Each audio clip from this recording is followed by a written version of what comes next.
संविधान पर हो रही चर्चा के दौरान कल जब राज्यसभा में केंद्रीय गृह मंत्री आदरणीय अमित शाह जी जब जवाब दे रहे थे तो उस वक्त सदन में मैं खुद भी वहां पर मौजूद था। कांग्रेस आज जिस तरीके से बाबा साहेब के सम्मान को लेकर चिंता जता रही है, ये वही कांग्रेस है जिन्होंने बाबा साहेब के रहते हुए, उनके जीते जी कभी उन्हें सम्मान देना जरूरी नहीं समझा। उन्होंने बाबा साहेब को चुनाव हरवाने का काम किया और तो और उनके जाने के बाद भी कभी भी कांग्रेस, उनके नेता, उनकी पार्टी ने कभी भी बाबा साहेब के सम्मान में कोई कार्य, कोई कदम उठाना जरूरी नहीं समझा।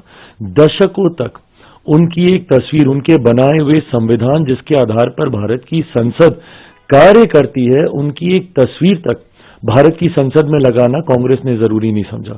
पहली बार बाबा साहेब का तैलचित्र भारत की संसद में तब लगा जब देश में एक गैर कांग्रेसी सरकार आई। वीपी सिंह जी जब देश के प्रधानमंत्री थे, जिसमें मेरे नेता, मेरे पिता आदरणीय रामविलास पासवान जी श्रम एवं कल्याण मंत्री थे, उस वक्त पहली बार भारत की संसद में डॉक्टर बाबा साहेब भीमराव अंबेडकर जी की तस्वीर को भारत की संसद में लगाया गया, जबकि तब तक कांग्रेस के कई नेताओं की तस्वीर, बल्कि एक परिवार के 3-3 सदस्यों की तस्वीर भारत के संसद के सेंट्रल हॉल में लगी हुई थी। बाबा साहेब के सम्मान में इन्होंने भारत रत्न तक उन्हें देना जरूरी नहीं समझा, जिन्होंने हमारे देश के संविधान को बनाने का काम किया। उनको भारत रत्न भी उसी गैर कांग्रेसी सरकार के दौरान दिया गया। उनके जन्म दिवस में छुट्टी की घोषणा उस वक्त की गई। आज कांग्रेस बस एक प्रतिस्पर्धा में, क्यों? क्योंकि हमारे प्रधानमंत्री आदरणीय नरेंद्र मोदी जी, हमारी केंद्र की एनडीए की सरकार ने एक एक करके बाबा साहेब से जुड़े हुए हर उस स्थल को चिन्हित कर कर विकसित करने का काम किया।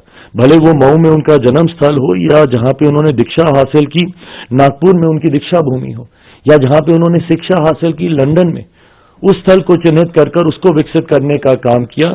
यहां पर जहां पर रहते थे दिल्ली में अकबर अली रोड, उसको चिन्हित करने का काम किया। जहां पर उन्होंने चैत्य भूमि मुंबई में, इन तमाम स्थलों को, पांचों स्थानों को 30 स्थल के तौर पर चिन्हित कर कर उसको विकसित करने का काम किया। इस प्रतिस्पर्धा में आज कांग्रेस कहीं पीछे ना छूट जाए बाबा साहेब का नाम लेने के लिए, इसलिए आज वो उनका नाम लेने का काम कर रहे हैं।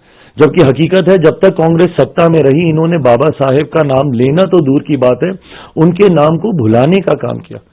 उनको जीते जी सम्मान नहीं दिया, उनके जाने के बाद उनको सम्मान देने का काम नहीं किया, और आज उसी कांग्रेस पार्टी को बाबा साहेब के सम्मान की चिंता हो रही है। ये सिर्फ दिखावी बातें हैं। हकीकत है, देश में अगर किसी ने बाबा साहेब को सम्मान देने का काम किया तो वो हमारी मौजूदा एनडीए की सरकार है, वो हमारे मौजूदा प्रधानमंत्री आदरणीय नरेंद्र मोदी जी हैं। कांग्रेस सिर्फ दिखावा कर रही है। भारत के गृह मंत्री अमित शाह जी ने बाबा साहब अम्बेडकर को लेकर के जो बयान जो बोला है, इसका हम लोग कड़ा निंदा करते हैं, और ये दर्शाता है कि उनकी संकीर्ण मानसिकता जो है बाबा साहब अम्बेडकर को लेकर के क्या है। उनकी बॉडी लैंग्वेज को देखिए, उनकी भाषा को देखिए, 17 सेकंड में जो है पूरी तरीके से जो है साफ पता चल जाता है कि ये लोग बाबा साहब अम्बेडकर को कितना चाहते हैं। और आप देखिएगा, शुरू से ही आरएसएस का और भाजपा के लोगों का, इनके पास तो कोई महापुरुष है नहीं, न इनका कोई आजादी में योगदान रहा।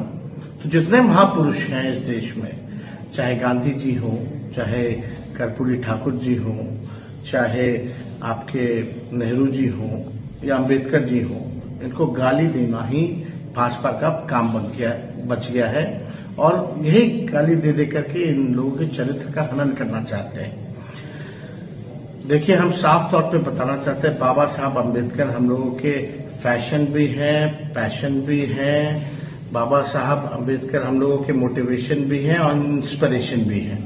किसी भी कीमत पर हम लोग बाबा साहब अम्बेडकर का अपमानित नहीं होने देंगे। ये लोग संविधान विरोधी लोग हैं, नफरत फैलाने वाले लोग हैं, और इनकी भाषाओं से, भाषण से, जो कि सदन में खड़े होकर के राज्यसभा में इन्होंने जो वक्तव्य दिया है, इसकी जितनी भी निंदा की जाए वो कम है।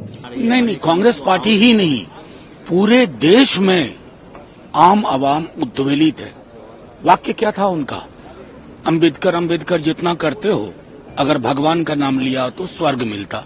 स्वर्ग नहीं चाहिए भाई, धरती पे स्वर्ग चाहिए, धरती पे स्वर्ग चाहिए, और वो उसी विचारधारा से हासिल होगा जिस विचारधारा को आप अंदर से नापसंद करते हैं।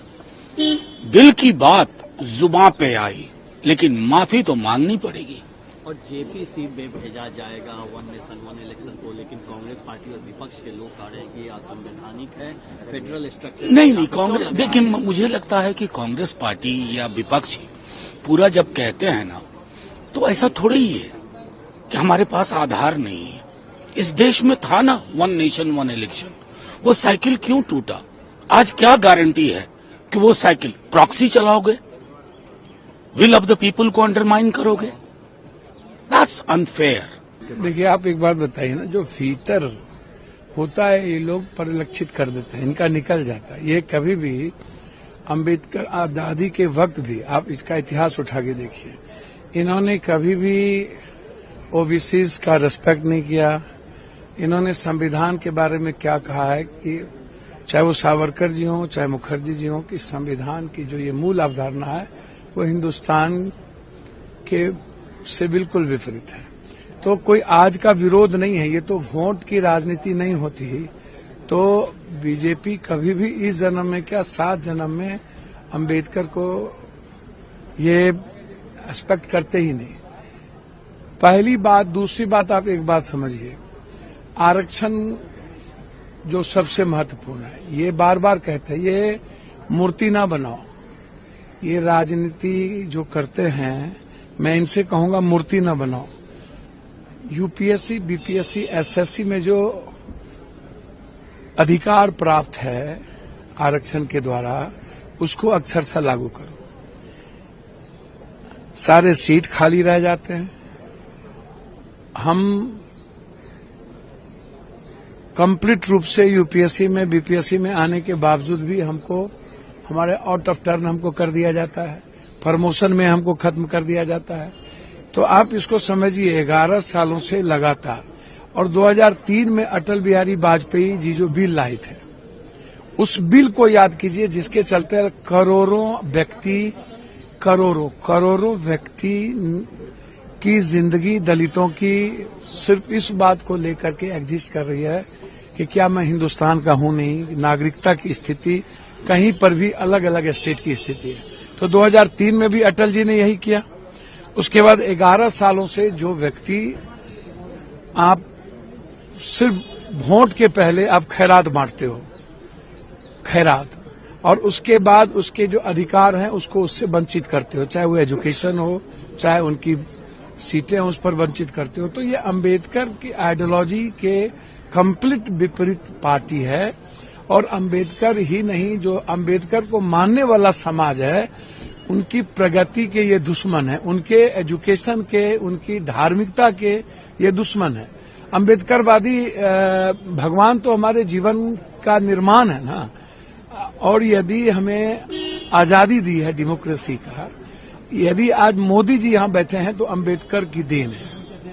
यदि बीजेपी कहीं आ रही है तो वो अंबेडकर की देन है।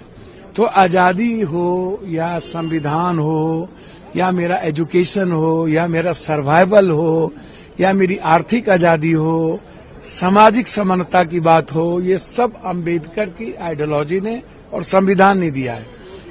तो जो बुद्धवादी हैं, भीमवादी हैं, जो अंबेडकरवादी लोग हैं, वो अंबेडकर की ही पूजा करेंगे और भगवान को अपना साध मानेंगे।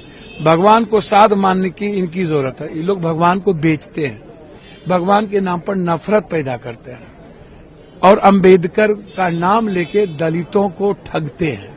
ये इनका इतिहास है।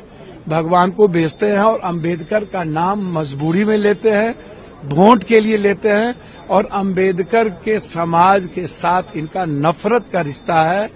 बिल्कुल उनकी प्रगति के ये दुश्मन है। अंबेडकर भारत वासियों के लिए भगवान तुल्य है। और ऐसे में ये कहना कि जितनी बार आप लोग उनका नाम ले रहे हैं, उतनी बार अगर भगवान का नाम लेते तो आपने सुना ही क्या कहा गया, उन्होंने क्या बोला है। तो इसको लेकर बड़ा आक्रोश है लोगों में। और ऑल पार्टी आज यहाँ पर प्रोटेस्ट भी की है, जो अपोजिशन में है उन लोगों ने। तो भाषा और बोली में थोड़ा संयम होना चाहिए, क्या बोला जा रहा है, नहीं बोला जा रहा है उस पर।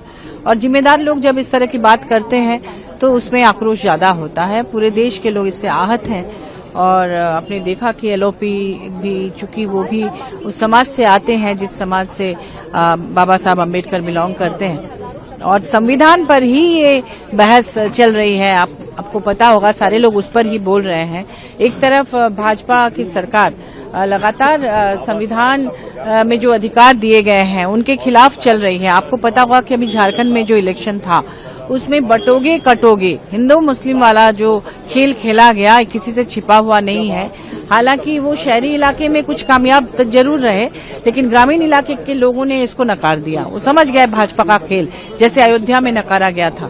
तो उसी तरह से ये बटोगे कटोगे देश के विभाजन में लगे हुए हैं, देश के मनीषियों का अपमान कर रहे हैं, और खास तौर पर दलित समाज से बिलोंग करते हैं। तो इससे इनकी जो केंद्र में जो भाजपा की सरकार है, इनकी मंशा समझ में आती है और हम इसकी घोर निंदा करते हैं। अगर आप ये वीडियो YouTube पर देख रहे हैं तो हमारे चैनल को सब्सक्राइब करें और बेल आइकन को दबाना ना भूलें। अगर आप Facebook पर ये वीडियो देख रहे हैं तो हमारे पेज को लाइक करें।